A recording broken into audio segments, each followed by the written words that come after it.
Naibalik ng PNP Highway Patrol Group sa mga may-ari ang mahigit sa 10,000 nakaw na motorsiklo at sasakyan, habang libu-libong blinkers at mufflers naman ang winasak.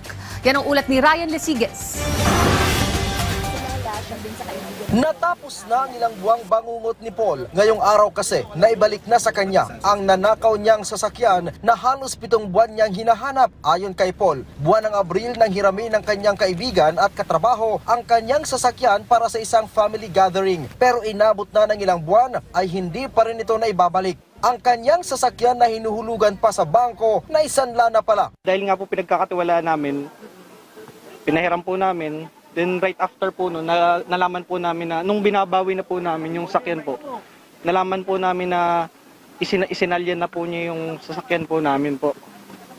Then after po, tinuro po nung close friend po namin kung saan po niya dinala, pinapatubos po sa amin 100,000 po. Kanina pinangunahan ni PNP HPG Director Police Brigadier General Hansel Marantan ang pagsosoli ng mga nakaw na sasakyan, kabilang na ang sasakyan ni Paul. So it's all started from initial violations, no? Yung LTO violations, and then when we went deeper into questioning on the documents, wala na sila maipakita, they cannot present proof of ownership, and then we go deeper into the investigation, and it turned out na hindi naman pala sa kanila.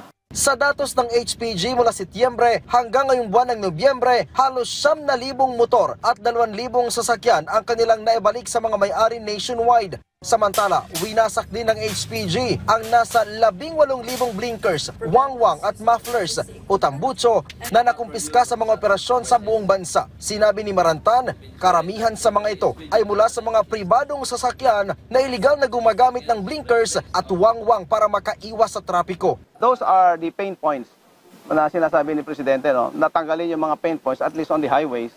Kasi one blinker there, yan ang panggugulang na sa kalye. Imaginin mo yan, kung yan, nasa 500 yan to 1,000. So, 1,000 ang nanggulang sa kalye ngayon. Parang ganun, that's the interpretation.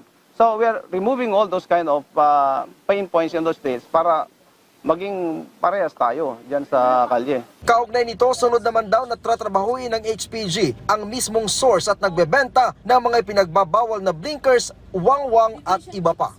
Ryan Lesiges para sa Pambansang TV sa Bagong Pilipinas.